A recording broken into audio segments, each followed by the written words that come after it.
no livro de Atos, capítulo 1. Livro de Atos, capítulo 1.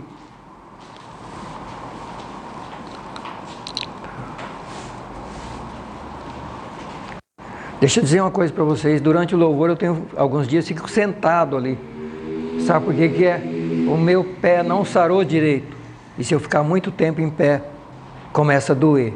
Então, se eu ficar o período de adoração em pé e depois mais o período de ministração aqui em pé, é 1h30 ou mais. Então, o pé sente. O pé da lesão que eu sofri. Então, explicando para vocês por que eu fico sentado uma parte do culto. Atos capítulo 1. Fiz o primeiro tratado, ó Teófilo, acerca de tudo que Jesus começou, não só a fazer, mas também a ensinar. Então, Jesus não só fez milagres, maravilhas e sinais, mas também, além de fazer, ele ensinou.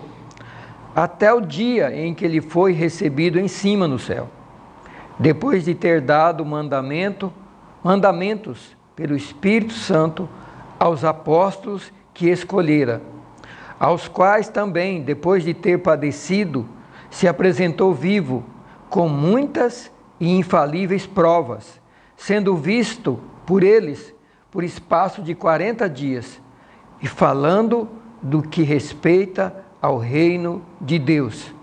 E estando com eles, determinou-lhes que não se ausentassem de Jerusalém, mas que esperassem a promessa do Pai, que, disse ele, de mim ouvistes, porque, na verdade, João batizou com água, mas vós sereis batizados com Espírito Santo, não muito depois destes dias.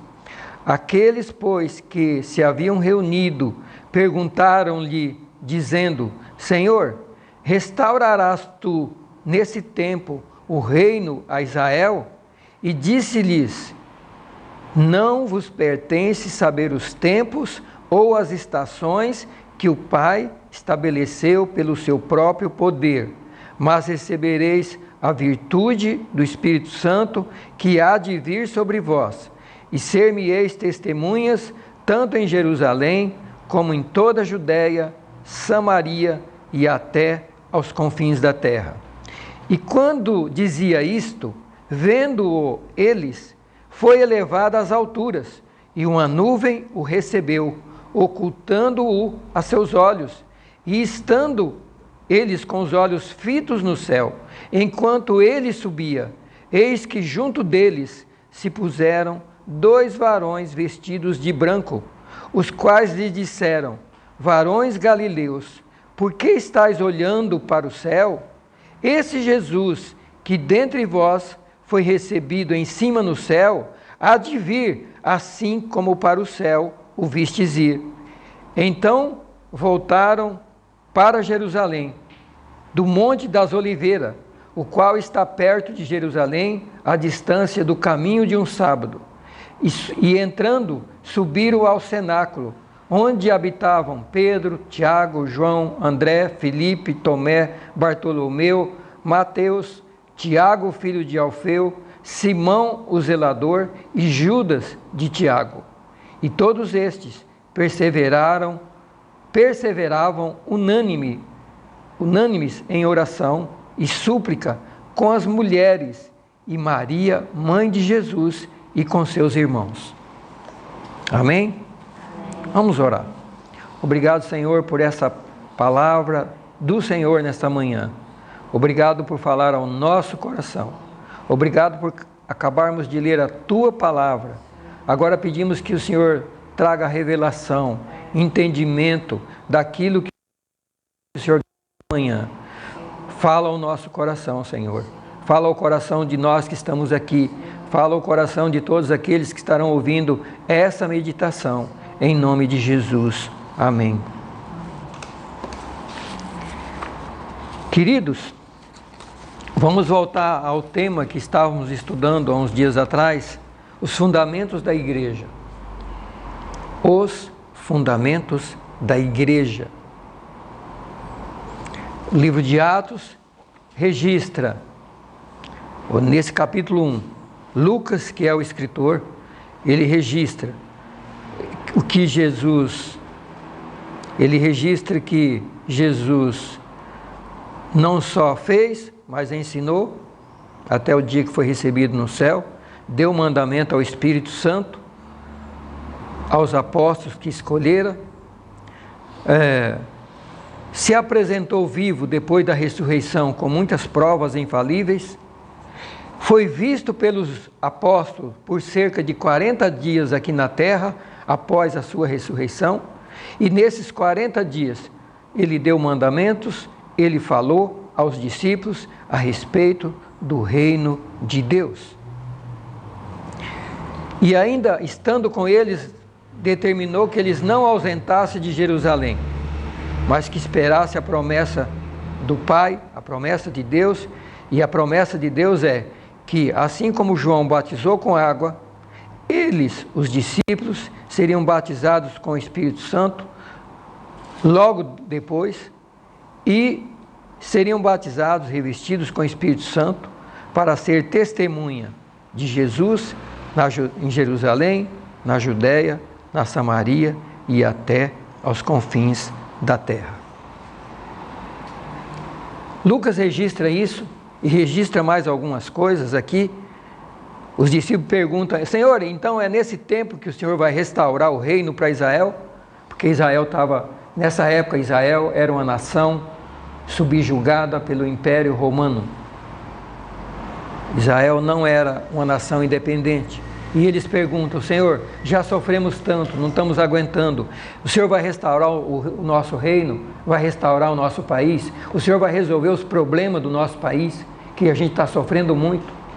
E Jesus responde para eles: não vos compete saber as coisas que o Pai determinou pelo seu poder, mas recebereis a virtude, o poder do Espírito Santo, para que vocês sejam as minhas testemunhas aqui, Samaria, Judéia e até os confins da terra.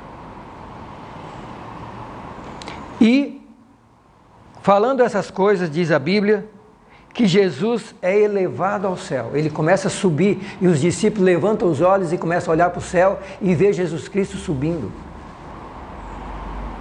para o céu. E, ao mesmo tempo que eles estão olhando, Jesus desaparece e aparece 2 anjos vestidos de branco e fala para eles: varões galileus, esse Jesus que vocês acabaram de ver subir ao céu, ele voltará do mesmo jeito que vocês viram ele subir para o céu. Ele voltará do mesmo jeito, no mesmo local. Ele voltará. Então, Lucas relata algumas coisas aqui que eu quero compartilhar rapidamente, fazer uma introdução nessa manhã, sobre os fundamentos da igreja, como a igreja nasceu. E vocês perguntam: irmão, mas por que falar sobre a igreja e sobre os fundamentos da igreja? Por que falar? A igreja está estruturada no mundo inteiro, no Brasil, igreja quase em cada quadra, quase que cada quadra de cada cidade tem uma igreja. Mas, queridos, Deus tem nos incomodado há muito tempo sobre isso, há muitos anos, e mais do que nunca, é preciso estudarmos e conhecermos e entendermos qual é a igreja de Jesus Cristo. Tem 2 igrejas, a de Jesus e as dos homens. Tem 2 igrejas na terra, a de Cristo e a dos homens. A de Cristo, ele diz que é a da porta estreita, o caminho apertado, que ele mesmo falou lá em Mateus. Ele disse: se esforcem por fim por entrar pela porta estreita, porque existe a porta larga, que conduz à perdição, e muitos procurarão o caminho largo, mas vocês procurem entrar pela porta estreita. Então Jesus já começa a delimitar qual é a igreja dele e qual é a igreja que não é dele. Ele diz que a dele é a da porta estreita. Tem bases, tem fundamento, tem princípio. Deus não é um Deus bagunçado. Não. Deus é um Deus sério, organizado, santo. Como ele mesmo diz, sede santo, ele fala para nós, sede santo como eu sou santo. Então, queridos, estudar sobre fundamentos da igreja é eu e você procurar à luz da Bíblia, quais são as bases dessa igreja, aonde está essa igreja. Será que eu faço parte da igreja de Jesus ou eu faço parte da igreja dos homens? A igreja de Jesus é a que está sendo preparada para subir no arrebatamento. A igreja dos homens vai ficar aqui para passar pela grande tribulação. Não vai subir, não está preparada, não está se preparando. Não está. E é isso que nós queremos compartilhar com vocês, começar a compartilhar nessa manhã. Já falamos um pouco sobre isso há dias atrás e queremos compartilhar algumas coisas nesta manhã. Queridos, eu estou na igreja há pelo menos 60 anos. 60 anos. Desde que eu me lembro, desde 5 anos, quando eu me lembro que eu ia para a escola dominical na igreja presbiteriana. Meu pai nessa época fazia parte da igreja presbiteriana. E a gente ia todo domingo para a escola dominical, estudar a Bíblia. Eu me lembro até dos hinos que a gente cantava lá, com 5 anos. Então, são 60 anos dentro da igreja, fazendo parte da igreja. Depois, como já disse para vocês, tive a oportunidade de passar por várias outras igrejas, porque não tinha a igreja que eu fui criado, o banco me transferia para outras cidades e eu tinha que congregar nas igrejas que me recebia. Então passei por várias delas. Ministrei nessas igrejas, ensinei em escola dominical, ajudei os pastores, preguei. Então é uma vida de caminhada com Deus e conhecendo a igreja, as mais diversas doutrinas. Agora, olhando para a palavra, o que é que Deus precisa restaurar? Onde é que nós temos errado nesses 60 anos, ou nesses anos todos últimos da igreja? O que é que precisamos voltar? Quais são as bases da igreja primitiva e que a igreja hoje, que muitas igrejas hoje, que muitos cristãos não vivem mais? Não vivem mais. Eu vou citar 2 exemplos aqui para vocês nessa manhã. Eu podia citar dezenas, eu vou citar 2 exemplos. Eu recebi, não tem 2 anos atrás, um pastor na minha casa, de uma grande igreja no Brasil. E ele, conversando, ele falou: irmão, fui financiar um carro. E o banco chegou e perguntou para mim: qual a sua profissão? Eu falei: sou pastor evangélico. Ele disse: me desculpe, mas o meu banco, a minha instituição financeira, não financia carro para esse grupo seu. Não financia carro para pastores. E por que não financia? Porque não recebe. Não pagam o financiamento. Então cortou, pastor não financia. Uma instituição financeira no Brasil não financiava há 2 anos atrás carro para pastores, porque não pagam. Veja onde chegou, aonde a igreja chegou. Agora, se os líderes são assim, você já imaginou as ovelhas deles?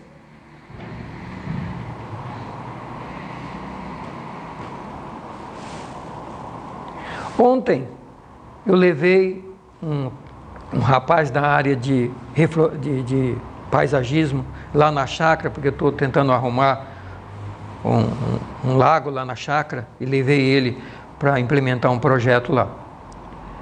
E a Ana, conversando com ele, a Ana gosta de conversar, conversa muito mais que eu, e a Ana também, eu estou notando que ela está virando evangelista.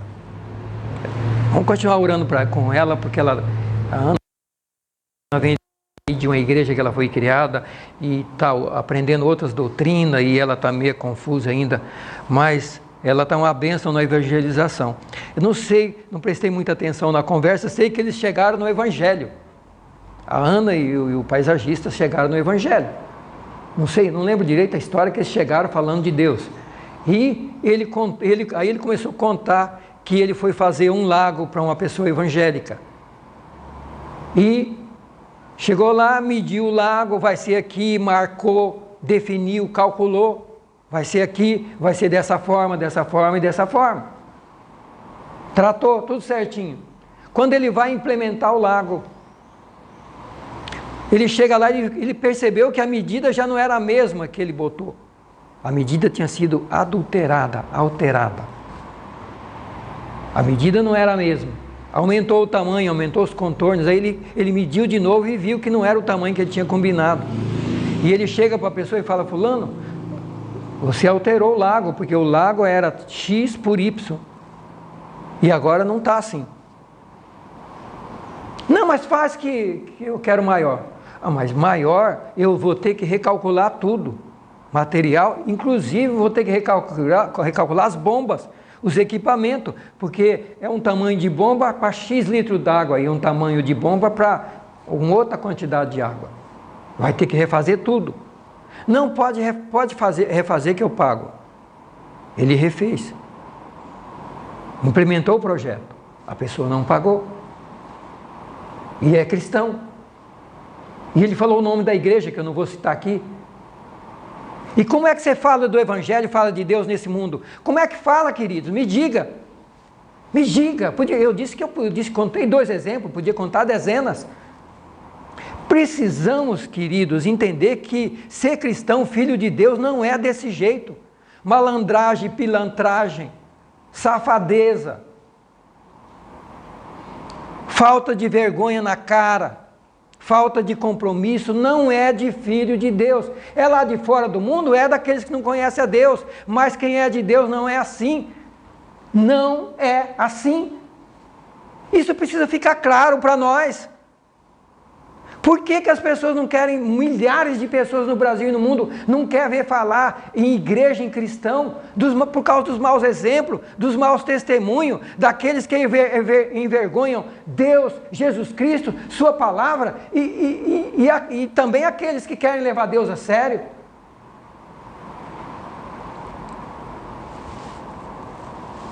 Queridos, nós lemos aqui no livro de Atos, o escritor Lucas, que escreveu Atos, falando de como Jesus começa a igreja, como ele começou a igreja. A igreja nasceu no Pentecoste, poucos dias depois daqui. Jesus fala: ó, não se ausente, eu estou subindo para o céu, vocês não se ausentem daqui, voltem para Jerusalém, fiquem em Jerusalém, até que vocês sejam revestidos de poder, para vocês poderem pregar o meu evangelho a toda criatura. Mas antes disso, tinha se passado 3 anos e meio de Jesus Cristo caminhando com esses discípulos. 3 anos e meio de ensino, de princípios de ensino. 3 anos e meio. E mais 40 dias. Depois de Jesus, que ele ressurgiu, ele ainda fica 40 dias na terra, dando instrução, ensinando, para depois dizer: vão para o cenáculo orar, vocês precisam agora receber o poder do Espírito Santo para ser testemunha. O problema de muita igreja e de muitos cristãos é que eles já vão para o cenáculo de qualquer jeito, o negócio é só oração, eu quero poder, eu quero dom, eu quero fazer maravilha, e muitas vezes até para se aparecer, ou para ganhar dinheiro com isso. Tem muita gente buscando dons espirituais para ganhar dinheiro com isso, vender o evangelho.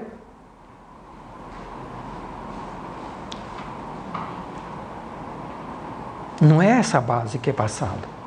Como é que é a base da igreja? Primeiro Jesus convida. Pedro, larga a sua profissão, vem me seguir. Chamou um por um dos 12. Largam e vêm me seguir, que eu vou fazer vocês, não pescador de peixe, mas pescador de homens. Eles largaram, obedeceram, largaram tudo, largaram família, largaram tudo por Cristo. Então, o Evangelho, a igreja nasce de bases, de princípios. Nasce de gente que largou tudo para seguir a Cristo. E 3 anos e meio seguindo, aprendendo, ouvindo, sendo corrigido, repreendido, ensinado. 3 anos e meio andando com Jesus. Mais 40 dias depois de Jesus ressurreto. E ainda não estão preparados, ele fala, depois, essa é a primeira parte, falta a segunda, vocês vão para o cenáculo, fiquem em Jerusalém, vão buscar o poder, vai descer sobre vocês o poder do Espírito Santo, para capacitar vocês, para vocês fazer e pregar o Evangelho. Então, a igreja a igreja de Deus não é de qualquer jeito, não nasceu de qualquer jeito, e ser cristão e ser filho de Deus não é de qualquer jeito, queridos. Não é. Vocês se lembram que há dias atrás eu comecei esse tema, e eu comecei lá em João 21, quando Jesus aparece para os discípulos na praia do mar de Tiberíades, e eles estão lá, Jesus tinha sido preso, crucificado, morto, Judas tinha se enforcado, Pedro tinha traído Jesus, estava parecendo uma tragédia. Os discípulos desanimados, desmotivados, abandonaram tudo e foram pescar, sendo que Jesus tinha falado uns dias antes, ide por todo mundo, pregar o Evangelho a toda criatura, deu uma missão para eles. Eles, quando viram tudo aquilo acontecer, falaram, não, acabou tudo. O Senhor preso, morto, crucificado. Judas, um dos discípulos, tinha se enforcado. Todo mundo abandonou o chamado e estava lá pescando, desanimado, desmotivado, sem coragem, sem ânimo. Nós falamos isso esses dias aqui para vocês. E até falei sobre as 3 frustrações dos apóstolos, lembra? Frustração religiosa com a morte de Cristo e o aparente encerramento do ministério do Salvador, do Libertador e do Abençoador. Parecia que tinha acabado tudo. Morreu aquele que fazia milagre, aquele que abriu o mar, aquele que passava por cima do mar, aquele que curava cego, aleijado. Ele morreu, foi preso, parece que acabou tudo. Segunda frustração profissional, voltaram para a velha profissão de pescador lá no mar de Tiberíades, foram pescar, passaram a noite inteira, não pegaram nada. Pescador profissional, a noite inteira pescando, não consegue nada. E frustração política, social, porque o povo de Israel estava subjugado pelo Império Romano, então eles estavam com frustração de todos os lados.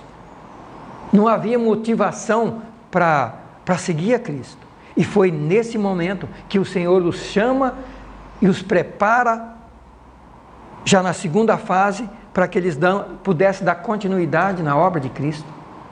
Queridos, talvez hoje seja a nossa situação. Frustração de todos os ângulos. Frustração com a religião, frustração com a vida profissional, com a situação, frustração política com a situação do nosso país, do nosso mundo. É um momento parecido, semelhante, frustração em todos os aspectos. Mas foi nesse momento que o Senhor os levanta com poder para eles fazerem a missão. Foi nesse momento.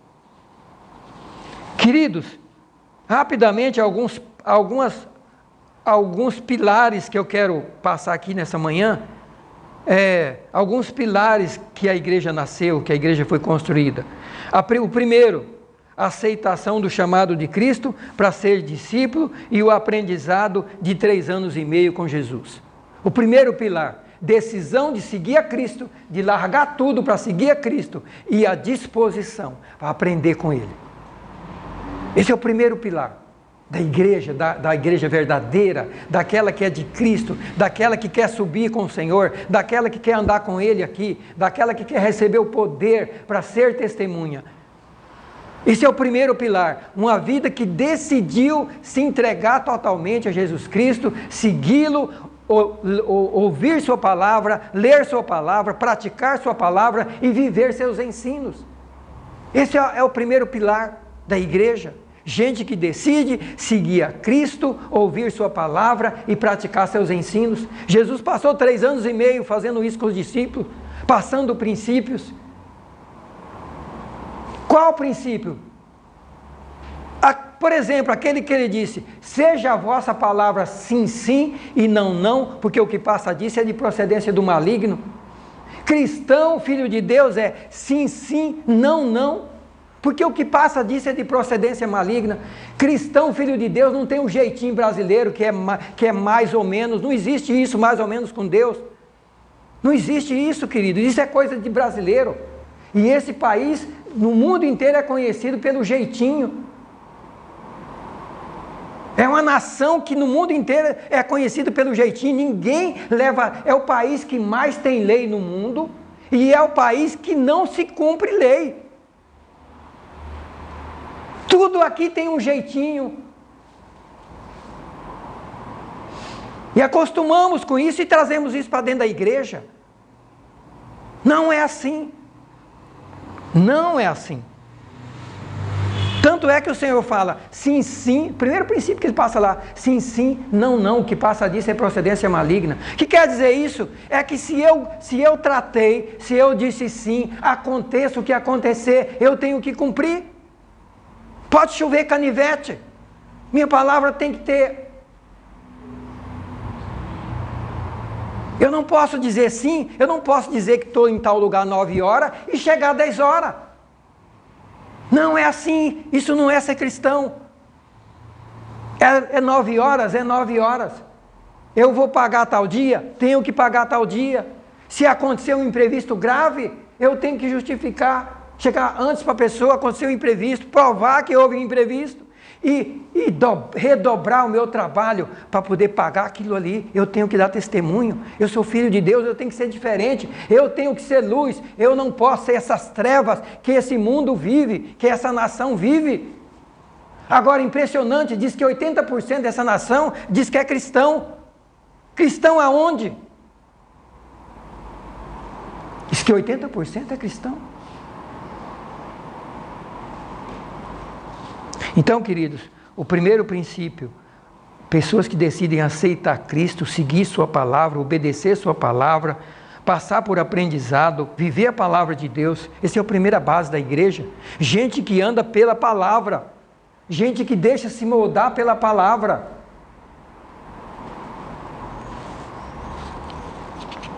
Segundo passo, não se ausentar de Jerusalém, buscar o revestimento do Espírito Santo para fazer a missão. O primeiro passo, conversão, decisão de seguir a Cristo, o conhecer sua palavra, seguir sua palavra. Feito isso, segundo passo, buscar o poder de Deus para ser uma testemunha. Primeiro o poder para vencer o mundo, para vencer o pecado. Sem o poder de Deus a gente não vence esse mundo mal. Não vence o pecado, as tentações, o inimigo. E sem o poder de Deus, a gente não é uma testemunha, a gente não tem o poder para ser a testemunha que precisamos ser. A missão da igreja, queridos, é levar Deus ao mundo. A missão da igreja é levar o poder, a presença de Deus ao mundo. Nós estamos aqui, ele disse, para ser as minhas testemunhas. Levar Deus ao mundo. É para isso que nós estamos aqui. O terceiro passo. E aí vem a pergunta, por que Jerusalém? Não podia ser lá na... O Espírito Santo não podia ter descido lá no mar de Tiberíades, na praia? Eles não estavam todos lá reunidos na praia? Não. Não foi lá. Não podia ser na casa de um deles, cada um na sua casa? Como muita gente hoje quer cultuar, cada um na sua casa. Ah, não preciso de templo. Por que o Espírito Santo então não desceu cada um na sua casa? Por que Jesus falou, não se ausente de Jerusalém e vão para o cenáculo? Vão reunir lá no cenáculo e vão buscar o Espírito Santo lá, em grupo. O projeto de Deus não é individual, é coletivo. O projeto de Deus com o mundo, com a igreja, é coletivo. É um projeto coletivo, é a igreja. Não é uma pessoa sozinha na sua casa, é a igreja, é coletivo. É verdade que a igreja começa na casa. O lar é uma mini igreja, mas o Senhor fez questão de criar igreja. Tanto é que ele fala, Vão para o cenáculo orar, para vocês receberem o poder para levar a missão. Queridos, a igreja não vai nascer em praia, a igreja não vai nascer em shopping, a igreja não vai nascer nas nossas casas, a gente lá na nossa casa sozinho. A igreja de Jesus, ela nasce onde tem um grupo que quer levar Deus a sério. Pode até ser numa casa, pode, mas é grupo. Não é a pessoa sozinha, preguiçosa como nós somos, de querer ficar sentado no sofá assistindo. Sentado no sofá para não quer queimar a caloria de vir à igreja. Quer ficar lá no sofá sentado. E quer entregar esse péssimo para Deus e quer a bênção de Deus, a salvação de Deus. Nós caminhamos distância longa para ir trabalhar. Nós fazemos tanto esforço pelas coisas materiais e quando é nas espirituais a gente não quer fazer nada. A gente quer que caia tudo do céu. Queridos, não, o Senhor diz, não se ausente de Jerusalém, vão buscar o revestimento de poder. E por que Jerusalém? Já falei algumas coisas do porquê de Jerusalém, mas Jerusalém é o local da cruz, Jerusalém é o local da ressurreição, Jerusalém é o local da descida do Espírito Santo, Jerusalém é o local de nascimento da igreja e Jerusalém é o local da segunda volta de Cristo. Entenderam? É Jerusalém que o Salvador subiu à cruz, foi lá que ele foi morto, foi lá que o sangue foi derramado para salvar o pecador e purificar o pecador, foi lá que ele ressuscitou, demonstrando que venceu a morte, venceu o pecado, venceu o inferno, venceu tudo, e agora tem o poder no céu e na terra, e tem a chave da morte e do inferno. A ressurreição é símbolo de vitória, é símbolo do poder de Deus, de Jesus tomando todo o poder no céu e na terra. Esse é o símbolo da ressurreição. Mas Jerusalém também é o local onde o Espírito Santo desceu e preparou os discípulos para fundar a igreja. E Jerusalém é o local também onde Jesus vai descer para estabelecer o seu reino na terra. Vai ser em Jerusalém. Jesus não vai descer nos Estados Unidos, Jesus não vai descer no Brasil, Jesus não vai descer na Europa, Jesus vai descer lá na Palestina. Nós precisamos entender isso, que Deus tem o local dele se manifestar, não é onde a gente quer, não é onde a gente escolhe. Nós não temos autoridade e nem liberdade para fazer o que a gente quer no campo espiritual. Nós somos chamados a viver para Ele, ser dele, fazer a vontade dele e submeter a Ele.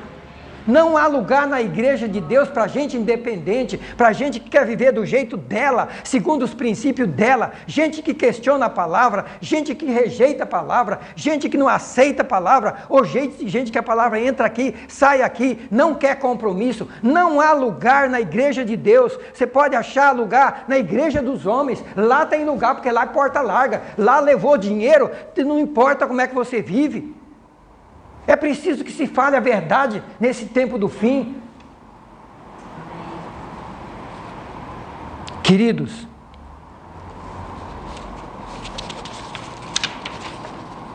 terceira base da igreja. A igreja de Cristo não se preocupa com a restauração dos reinos do mundo. A igreja de Cristo se preocupa com a construção do reino de Deus. Jesus falou isso. Senhor, o Senhor vai restaurar o reino de Israel? Jesus olha para eles e diz, não vos compete saber as coisas que Deus estabeleceu pelo seu próprio poder, mas recebereis o poder do Espírito Santo para ser testemunha, para construir o reino até o confim da terra. Não se preocupe com quando vai ser restaurado o seu país, não se preocupe com a solução dos problemas do seu país. Isso é problema de Deus, Ele sabe quando Ele vai fazer isso. Mas se preocupe com a sua missão, que é construir o reino de Deus na terra. No meio da semana nós estudamos no discipulado de que o objetivo da igreja de Cristo é edificar a igreja. Nós somos chamados para fazer parte da igreja e para construir a igreja. Essa é a missão nossa, construir a igreja de Cristo na terra, construir o reino de Deus na terra. Não é o nosso reino, não é o reino do nosso país. Nós não estamos aqui no campo espiritual para isso. Nós estamos para construir o reino de Deus. É tirar as pessoas das trevas, do engano, do poder de Satanás e levar Essa é a missão da igreja.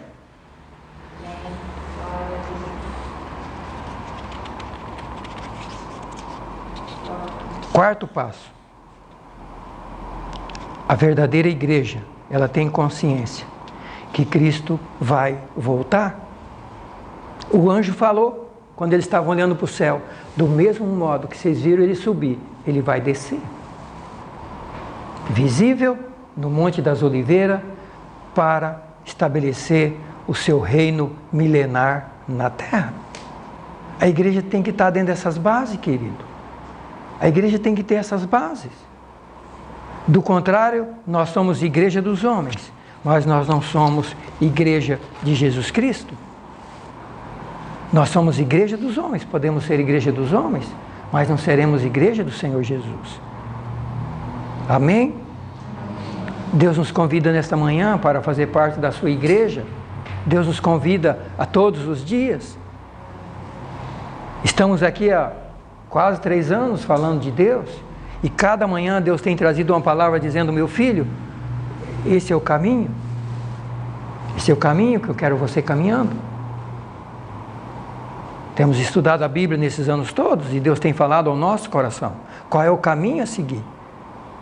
Então, queridos, que nessa manhã o Senhor tenha incomodado você, incomodado a nós, a entender que a igreja de Deus tem bases, tem fundamento, tem princípios, que os filhos de Deus não vivem de qualquer jeito, que estamos aqui para ser luz e não trevas, estamos para trazer luz e fazer com que as trevas vá embora, e não para nos misturar com as trevas e chegar a uma maneira de que ninguém sabe quem é igreja e quem não é igreja, porque não tem diferença, é tudo treva. Não, não é para isso. Jesus disse: vocês são a sal da terra e luz do mundo. Não somos sal que já deteriorou. O sal deteriorado, estragado, não salga mais, não funciona, não presta. E Jesus falou que sal estragado só serve para adubo, para jogar no chão e ser pisado pelos homens. Não, queridos, nós somos chamados para ser sal que salga e ser luz do mundo, para levar a mensagem de Jesus, para levar a vida de Jesus, para levar os princípios de Jesus. Mas não é só falando, é vivendo, é carregando em nós. Como é que eu carrego Cristo? Eu não carrego Cristo querendo me encher do Espírito Santo e ficando com muita gente. Chega a estar tremendo. Tem gente que demonstra na televisão que está tremendo porque alguém veja que ele está cheio do Espírito Santo. Nós demonstramos Cristo através de nossas obras, nossos frutos. Jesus diz: pelos frutos se conhece as árvores. Pelo fruto. Até ele diz, muitos vão dizer: eu expulsei demônio, eu curei, eu falei língua estranha, eu profetizei, eu fiz milagre. E Jesus vai dizer: apartai-vos de mim, que eu nunca conheci você. É obras. O mundo vai ver Deus em nós quando vê que eu faço as coisas diferentes, que eu sou honesto, que eu sou correto, que eu cumpro com meus tratos, que eu sou uma pessoa do bem, que eu faço a vontade de Deus, que eu perdoo, que eu amo, que eu sou misericordioso, que em vez de apontar o dedo para o outro, eu vou tentar ajudar, eu vou tentar aconselhar, eu vou tentar levantar quem está caído, eu não vou derrubar, eu vou tentar levantar quem está caído. Foi isso que Jesus fez. Carregar Jesus é viver como ele viveu. Ele disse: se alguém diz que está nele, também deve andar como ele andou. Queridos, vamos ficar em pé e vamos orar.